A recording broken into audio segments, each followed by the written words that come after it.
Nous sommes Nina Payen et Camille Georges. Vous écoutez Pause Théâtre, le podcast qui vous dévoile l'envers du décor. Bonjour à toutes et à tous, bienvenue sur Pause Théâtre, c'est Nina et Camille. Nous sommes aujourd'hui en compagnie de Morgane Viroli. Morgane, bonjour. Bonjour. Merci beaucoup d'être là pour ce nouvel épisode. Si tu es là aujourd'hui, c'est pour nous parler de ton métier de régisseuse lumière. Est-ce que tu peux déjà nous parler un peu de ton parcours et de comment tu es devenue technicienne ? Ok. Alors, je suis devenue technicienne un peu par hasard parce que moi, je faisais des études de psycho, d'ethno et de sociologie. Et j'ai fait une année de service civique. À la fin de cette année, je voulais faire un stage pour rentrer en prison. J'ai jamais réussi à rentrer en prison. Je me suis donc redirigée vers un stage un peu dernier carat sur une asso qui prêtait du matériel technique pour permettre à d'autres associations de monter des événements. Et là, j'ai rencontré plein d'intermittents qui m'ont fait travailler au fur et à mesure. Et vraiment, j'ai adoré ce milieu et je suis restée dedans à fond, quoi. Est-ce qu'il y a des études types, même si toi tu ne l'as pas fait, des écoles connues ou je ne sais pas ? Carrément. Alors moi, je viens de Strasbourg et à Strasbourg, il y a la seule école qui dépend d'un théâtre national, donc le TNS. Cette école, elle est accessible uniquement jusqu'à 26 ans. Donc ça restreint quand même les possibilités. Et sinon, en école plus ouverte, je sais qu'il y a le CFPTS à Paris, donc Centre de formation pour techniciens du spectacle. Il y a l'ISTS à Avignon, il y a l'ENSAT à Lyon. Et c'est les seuls que je connais. D'accord, il y a parce que l'ENSAT aussi c'est sur concours. Est-ce qu'il y a d'autres écoles sans concours ou... Alors, je sais que, par exemple que le CFPTS c'est sans concours mais avec un dossier d'entrée. Voilà.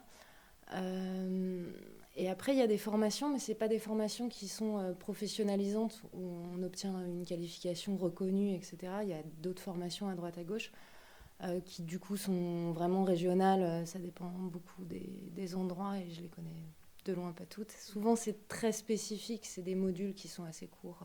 Et du coup, comment t'as fait pour apprendre ton métier ? Ça a été sur le tas, ça a été avec des mentors ? Alors ouais, ça a été beaucoup sur le tas. Donc j'ai commencé à travailler avec des techniciens qui n'étaient pas très intéressés pour faire du boulot black et qui préféraient travailler pour avoir des heures pour boucler leur intermittence. Du coup, quand on leur proposait des boulots black, ils m'en donnaient. Donc j'ai commencé vraiment en tant que technicienne lumière à brancher des projecteurs, à apprendre vraiment la base de la lumière, de l'électricité sur le tas. Et puis au fur et à mesure, je suis rentrée dans les théâtres. Là, j'ai eu des contrats. Et j'ai continué à apprendre au fur et à mesure que j'accueillais des compagnies dans les théâtres. Et une fois, j'ai accueilli une compagnie, c'était il y a pas mal d'années, mais j'ai accueilli une compagnie qui n'avait pas de régisseur lumière pour leur création. Ils étaient pour une semaine de création. Je leur ai fait la création et je suis partie en tournée avec eux, et ainsi de suite. Cette première compagnie, c'était de la marionnette. Ça m'a absolument fascinée, que ce soit vraiment l'outil marionnettique et les contraintes que ça donne à la lumière. Parce qu'il y en a beaucoup, évidemment, des contraintes pour la lumière quand on veut éclairer une marionnette mais pas son manipulateur. Et voilà, du coup, j'ai commencé à me spécialiser en marionnette et de plus en plus de gens m'ont appelée pour faire de l'éclairage de marionnette. Et voilà. Ok, du coup, pour avoir du travail, on vient te chercher. T'es pas rattaché ou à un théâtre ou à une production Alors tout à fait, comme je suis intermittente du spectacle, je suis pas rattachée à un théâtre, même si je l'ai été à un moment donné. J'ai été en CDI dans un théâtre où j'étais régisseuse d'accueil. Mais en tant qu'intermittente, je suis libre de tout engagement. Et donc je peux choisir tout ce que je veux, et la plupart du temps ça se fait par réseau en fait. Donc les gens viennent me chercher, me proposent un projet. Et si j'ai le temps, les compétences, l'envie, zou. À la lumière, il y a plusieurs rôles. On peut parler des régisseurs, des techniciens simples, de la création lumière. Est-ce que tu peux nous expliquer les différences, peut-être les points communs entre ces métiers-là ? Alors, il n'y a pas de technicien simple. Ils sont tous très compliqués, les techniciens. Mais grosso modo, le point commun, c'est qu'on est tous là pour que le spectacle se produise, et on est tous là spécifiquement pour la lumière de ce spectacle. Donc les techniciens sont amenés à brancher les projecteurs, les monter, les régler, gélatiner, c'est-à-dire mettre des filtres de couleur devant. Les régisseurs sont généralement ceux, alors soit en accueil, qui vont faire en sorte que tout se passe bien dans le théâtre et de coordonner les différentes équipes, y compris l'équipe lumière. Les régisseurs de tournée sont ceux qui viennent avec le spectacle, donc qui connaissent le spectacle. Il y a les pupitreurs. Dans les gros spectacles, parce que moi je tourne pas des spectacles où ça nécessite un pupitreur, mais dans les gros spectacles, il y a un pupitreur qui ne fait que encoder la console pour qu'elle restitue les effets lumière au fur et à mesure du spectacle. Et puis il y a les créateurs lumière qui n'interviennent donc pas dans les tournées ou quand les spectacles jouent, mais en amont pour venir créer la lumière, c'est-à-dire savoir dans quelle direction éclairer quelle scène. Le créateur lumière qui n'est donc pas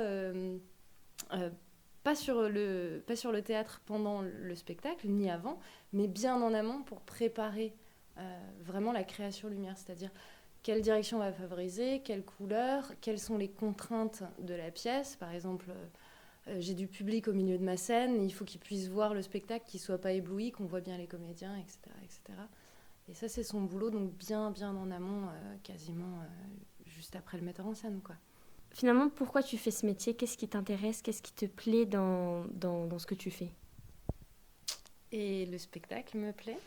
D'ailleurs, au passage, je pense que le régisseur son, lumière et vidéo sont les seuls de toutes les équipes de théâtre à pouvoir voir le spectacle qu'ils font, parce que les comédiens sur scène ne le voient jamais, ni les régisseurs plateau qui le voient de coulisses. Donc ouais, le spectacle, j'aime beaucoup voir des spectacles, j'aime faire rêver les gens. J'aime en fait aider des gens à en faire rêver d'autres. Et le côté humain. On rencontre énormément de gens qui ont tous des parcours différents. On a toujours un petit moment off pour discuter. Et ça, c'est assez merveilleux, notamment en tournée, de rencontrer plein de gens différents. En accueil aussi, en fait, quand on accueille beaucoup de troupes différentes. Est-ce que quand tu travailles sur un projet, tu as une journée type, une routine d'avant de spectacle qui se crée ?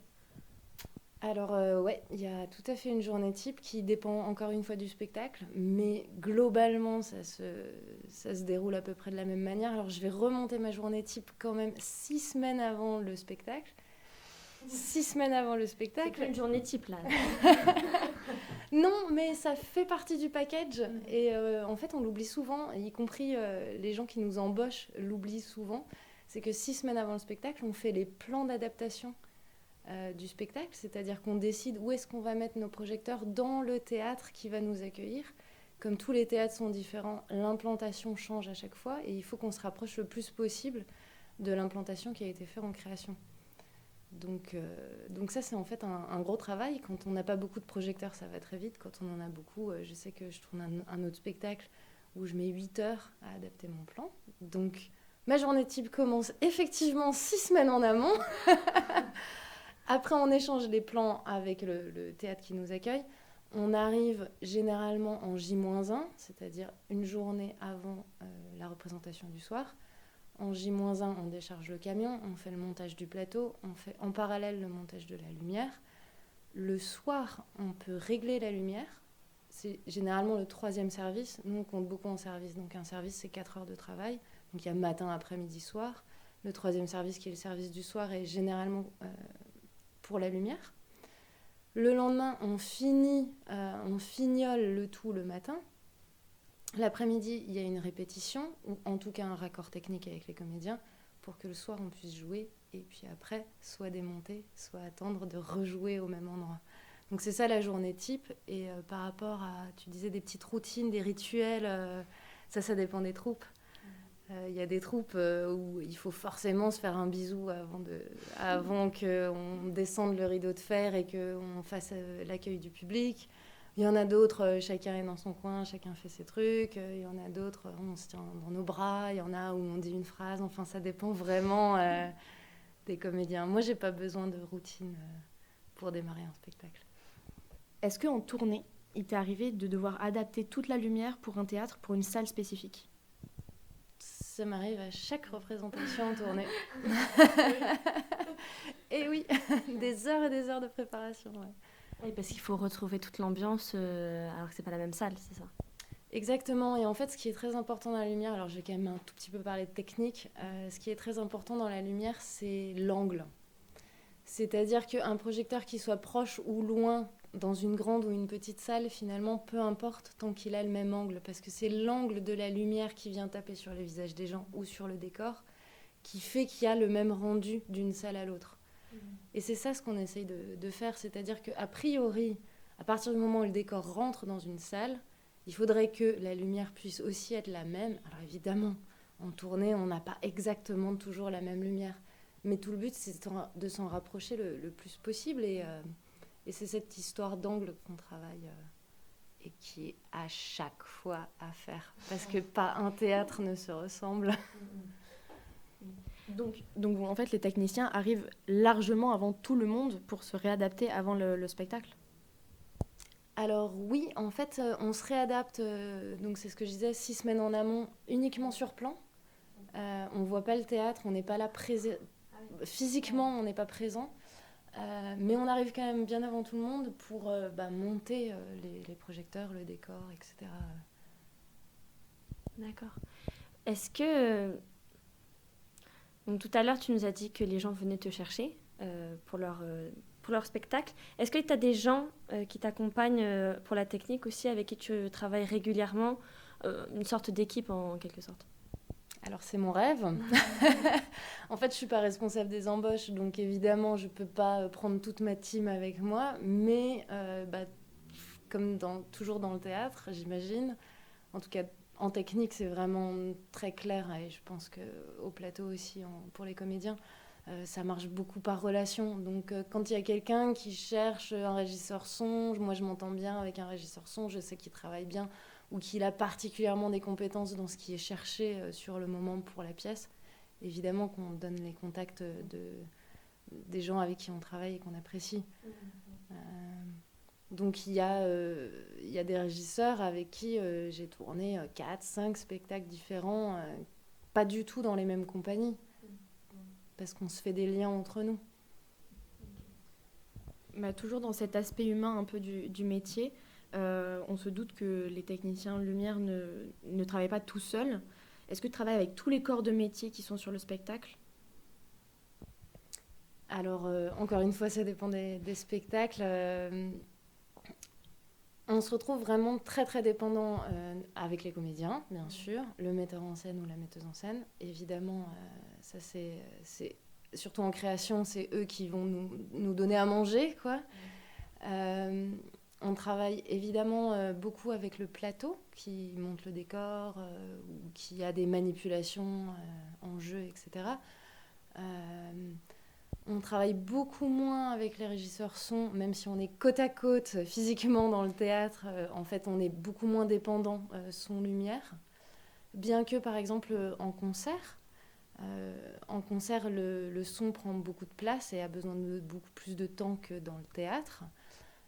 Et la lumière, c'est l'inverse.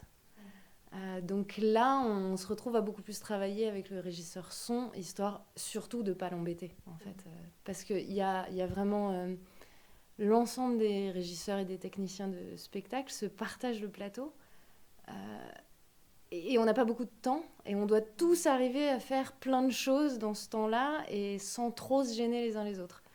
Donc il y a aussi cet aspect-là. Il y a plein de blagues de techniciens qui dénigrent l'un ou l'autre corps de métier. En fait, ça vient de là. C'est simplement qu'on doit être sur le même endroit avec des contraintes de temps assez incroyables. Et tous arriver à temps pour l'ouverture au public. Est-ce qu'il arrive que tu travailles sur plusieurs projets en même temps? Oui. La plupart du temps, d'ailleurs, on travaille sur plusieurs projets en même temps. C'est assez saucissonné. Cette année, j'ai décidé de réduire la voilure parce que l'année dernière, donc depuis qu'on a repris après le Covid, en fait, les métiers techniques de spectacle sont vraiment en tension. Il y a 20% des intermittents qui sont partis. Donc, annexe 8 et 10 confondus, c'est-à-dire artistes et techniques. Il y a 20% des intermittents qui sont partis après le Covid. Ouais, c'est énorme. Donc, on manque vraiment de main-d'œuvre qualifiée. Donc on est tous complètement surbookés. Et ces dernières années, j'ai tourné... alors la saison dernière, j'avais fait le calcul avant de venir. J'ai oublié évidemment les chiffres. J'ai tourné 4 spectacles, j'ai fait 5 créations. Et j'ai aussi bossé pour des festivals en accueil. Enfin, c'était beaucoup trop. Et cette année, j'ai décidé, pour la première année de ma vie, de ne pas faire de création et uniquement de la tournée. Donc je vais tourner 3 spectacles cette saison et je suis en préparation de la création d'un spectacle pour la prochaine saison. Pourquoi avoir choisi de laisser tomber plutôt la création cette année que la technique pure et dure ? Ah ouais, très bonne question. En fait, la création, c'est le truc qui met des étoiles dans les yeux.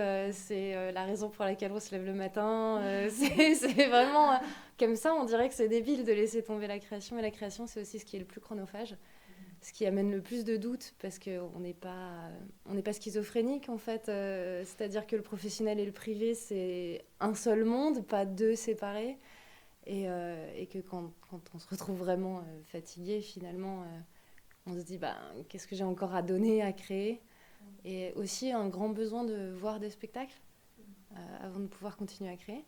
Bien que la création en technique n'est peut-être pas aussi sensible à tout ça que la création artistique, même si c'est aussi artistique, la technique, hein, tout ça c'est très lié. Mais je pense qu'il y a encore largement à produire, même si on est rincé au bout. C'est simplement que, oui, c'est très chronophage de faire une création. La plupart du temps, c'est pas du tout rémunéré, en fait, parce que la création, on a un pack où voilà, on se dit je vais te déclarer tant d'heures pour tant d'argent et il va falloir aller au bout de la création. Et on a beau essayer d'évaluer à quel point ça va prendre du temps, on se gourre tout le temps. J'en discute avec toutes les autres personnes qui font de la création, que ce soit en lumière ou bien dans d'autres corps de métier. En fait, on se trompe tout le temps. On met au moins 2 fois plus de temps. Et c'est du temps pris sur notre temps libre. Quels sont les spectacles, récents ou non, qui sont à l'affiche ou non, qui t'ont marqué au niveau de la lumière et dont tu t'es inspirée ou même qui t'ont donné envie de faire ce métier ? Alors, il y a un spectacle qui a joué, mais je pense il y a quasiment 10 ans. Donc, c'est vraiment dommage, vous ne pourrez pas le voir. Qui s'appelle Pépé les petits cailloux, donc pour le petit poussé les petits cailloux, et qui était tellement beau en lumière, où la comédienne était très très précise dans ses marques lumière, et où elle changeait de tête grâce à la lumière, vraiment instantanément pour des périodes très courtes, et les scènes s'enchaînaient très très vite. Le spectacle était très simple à monter, très simple à régler, et il y avait un effet complètement bluffant. Je l'ai découvert en accueillant ce spectacle. Il y a aussi un spectacle qui m'a beaucoup marqué, c'est 20 000 lieues sous les mers, qui a joué au Vieux Colombier il y a quelques années, je crois 2018, qui est hyper beau. Et la lumière a été signée par la personne qui a aussi fait Gulliver et la mouche, dont j'assure la tournée en ce moment. En parlant de Gulliver, donc Le Voyage de Gulliver, qui est un spectacle qui a été mis en scène par Christian Eck et Valérie Le Sort en 2020 et qui est toujours en train de tourner. Tu travailles dessus. Quel est ton rôle au sein de ce spectacle ? Alors vraiment le rôle stéréotypé de régisseur lumière, c'est-à-dire que je fais des plans, je les envoie, je monte le spectacle, j'assure la régie en jeu, donc je fais des go à la console. C'est vraiment le truc le plus simple du spectacle, pour tous les spectacles d'ailleurs. Et après je le démonte, je le reconditionne et puis on est reparti sur une autre date. Comment tu travailles sur ce spectacle ou même sur d'autres ? Comment tu travailles avec celui qui fait la création lumière ? Alors sur ce spectacle, il a créé la lumière pendant que j'étais au Mexique. Donc j'ai malheureusement pas pu être présente pendant la création. Mais on s'en est beaucoup parlé. Déjà bien en amont de quand il crée vraiment la lumière dans le théâtre. On s'était vus, on en avait discuté. Donc j'ai envie de dire que je savais déjà de quoi il allait en retourner. C'est un spectacle qui est très particulier parce que c'est un spectacle en théâtre noir. C'est-à-dire qu'on voit uniquement les marionnettes et pas du tout les manipulateurs qui sont habillés dans ce qu'on appelle un nounours. C'est-à-dire vraiment complètement noir, une combinaison noire avec des gants noirs, une capuche noire, enfin tout en noir. Donc ils sont absolument invisibles. Et lui, il a travaillé la lumière. Alors ça fait des années qu'il travaille sur le théâtre noir, qui est vraiment, je pense, une des plus grosses contraintes données à la lumière, en fait, dans le spectacle vivant. C'est très proche des lumières de magie aussi, où finalement la lumière sert surtout à cacher ce qu'on ne veut pas voir. Et lui, il a travaillé vraiment très en amont. Il a créé des projecteurs pour ce spectacle. Donc ça, c'est très rare. Hein. Habituellement, on prend des projecteurs qui existent déjà et puis on les place simplement où on veut. C'est pas si simple d'ailleurs, mais c'est ça notre métier normalement. Et lui, il a vraiment créé des projecteurs pour absolument qu'il n'y ait pas de fuite lumière et qu'on ne voit absolument pas le comédien alors qu'on voit très très bien la marionnette. C'est pas mal de cacher avec la lumière et pas de montrer quelque chose. Ouais. J'avais jamais pensé dans ce sens-là, en fait. En fait, je repense à des spectacles où il y a ça, en fait, et je me disais comment ça se fait. Maintenant, je sais que c'est avec la lumière vraiment exclusivement, quoi. Parce que ça me fait penser au spectacle au Bourgeois Gentilhomme, que Christian Eck a mis en scène aussi d'ailleurs. Il y a un moment où avec vraiment le même duo. Mais du coup, oui, c'est vrai qu'on retrouve ça. Il y a tout un moment avec des notes de musique au début où on voit que les notes et personne derrière, quoi. Oui, c'est vrai. Ouais. C'est ça qui est assez fascinant dans la lumière, c'est que la lumière sert à montrer, mais aussi à cacher, de fait. Et on peut cacher en éclairant très très fort quelque part. On peut se servir de la résonance rétinienne des spectateurs, c'est-à-dire éclairer quelque chose très fort, très longtemps, et puis d'un coup noir. On peut aussi, donc ça peut être temporel ou ça peut être spatial, ce contraste entre ombre et lumière. Et c'est ça qui est fascinant. On dit souvent en lumière, il y a 3 buts à la lumière dans le spectacle. Alors, c'est peut-être une petite parenthèse, mais c'est qu'on voit le comédien. Ça, c'est le premier but. Hein. C'est classé par ordre d'importance. La deuxième importance, c'est que le comédien voit ce qui se passe sur scène, histoire qu'il ne se pète pas la binette. Et le troisième but de la lumière, c'est de créer de la dramaturgie ou de soutenir la dramaturgie. Et là, on peut commencer à vraiment parler de contraste de couleur, de contraste de direction, de contraste de luminosité. Et c'est là où vraiment notre métier prend de l'importance. Mais du coup, quand tu fais de la création, quel rôle tu as avec le metteur en scène non, pas quel rôle. Comment tu collabores ? Oui, bah oui. Oui. Mais du coup, quand tu fais de la création, comment tu collabores avec le metteur en scène ? Est-ce que c'est lui qui va te donner toute l'idée ou vraiment c'est le technicien qui prend ses libertés ? Ça dépend des collaborations. Je pense que ça dépend beaucoup des gens. Moi, je suis très flexible. J'arrive à avoir un grand panel entre des idées très préconçues du metteur en scène ou bien d'être complètement lâchée dans le vide. Genre, voilà, ça c'est ce que j'ai fait, éclaire-le. Alors, évidemment, dans ce cas-là extrême de voilà, ça c'est ce que j'ai fait, fais quelque chose, s'il te plaît, pour que ce soit joli. Je vais essayer de poser des questions. De dire mais là qu'est-ce que tu veux dire, donc on décortique le texte aussi, hein. C'est pas parce qu'on fait de la technique qu'on s'occupe pas du texte. On décortique le texte, on essaye de voir quelles sont les intentions, est-ce qu'on essaye de caractériser les espaces, parce que c'est beaucoup ça la lumière, c'est-à-dire je sais pas, par exemple si dans une scène on est sur une plage au soleil couchant, est-ce que vraiment je fais une plage au soleil couchant? Est-ce qu'on caractérise l'espace ou est-ce qu'on est carrément ailleurs ? On est dans un appartement, il n'y a rien sur scène, mais on fait une lumière d'appartement et puis ils évoquent simplement cet espace par ailleurs. Et ça, c'est vraiment des questions que je pose beaucoup aux metteurs en scène ou aux metteuses en scène. Et c'est assez rare qu'ils viennent en disant moi, je sais exactement quelle lumière je veux. Parce que dans ce cas-là, souvent ce que je leur dis, c'est mais peut-être embauche seulement un technicien lumière, ça coûtera moins cher si tu sais déjà tout.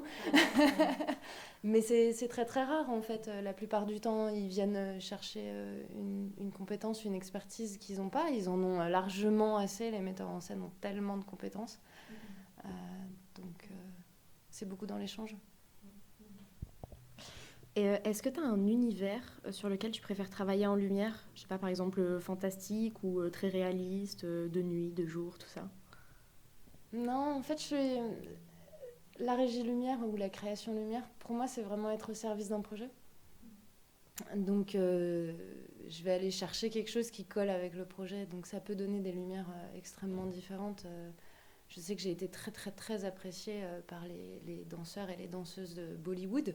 Parce que ça me dérangeait absolument pas de mettre du rose et du vert avec du orange sur scène. Ça me posait aucun problème. Et en même temps, je peux tout à fait faire une création de danse contemporaine où la lumière est essentiellement grise. Voilà. J'y trouverai toujours mon content, en fait. Parce que ce qui m'intéresse, c'est le contraste. C'est ce que je disais tout à l'heure. Et donc, le contraste, on peut le travailler de tellement de manières différentes. Après, le but, c'est de servir le projet. C'est tout. Est-ce qu'il y a un projet sur lequel tu as préféré travailler? Alors, est-ce que tu as un spectacle qui passe actuellement que tu nous recommandes en dehors du voyage des Gulliver, bien évidemment? Il y a un spectacle qui est vraiment très original qui s'appelle Pangolarium et La Loi de Murphy. C'est 2 spectacles, donc il y a épisode 1, épisode 2. Déjà, c'est plutôt original au théâtre de faire des épisodes. C'est vraiment sur le principe de la série. Et ça raconte notre rapport à la réalité. Comment on interroge ce rapport à la réalité. C'est un spectacle jeune public, avec un gros décor, des effets techniques absolument magnifiques. C'est pas moi qui les ai faits, je peux en faire la promo. Et qui est un tel travail vraiment très très léché, et puis un travail aussi de texte très léché, adressé au jeune public. C'est vraiment pas prendre les enfants pour des cons. Et c'est super agréable. Les adultes y trouvent tout à fait leur compte. Ça, c'est un spectacle que je vous recommande et qui va jouer à partir de janvier. Il joue en janvier à Sénart. Du coup, est-ce que tu peux nous parler des spectacles sur lesquels tu travailles? Là, tu nous as parlé de Pangolarium. Est-ce qu'il y a d'autres spectacles sur lesquels tu travailles? Du coup, je travaille sur Le Voyage de Gulliver qui est en tournée en ce moment. Je travaille sur La Mouche qui va commencer à tourner à partir de janvier et qui est du même couple de metteurs en scène que Gulliver. Et je travaille sur Pangolarium et La Loi de Murphy, cette série. C'est la fin de cet épisode. Merci beaucoup Morgane d'être venue. Et merci à vous parce que c'est très rare que les gens s'intéressent à la technique. Eh ben, c'est un plaisir d'avoir découvert ce métier grâce à toi, qui est très sous-représenté. On n'en parle pas beaucoup alors que tu viens de nous montrer qu'il était essentiel. Ouais. Donc merci beaucoup. On se retrouve la semaine prochaine pour un nouvel épisode de Post Théâtre à 10h. Sur ce, bonne journée.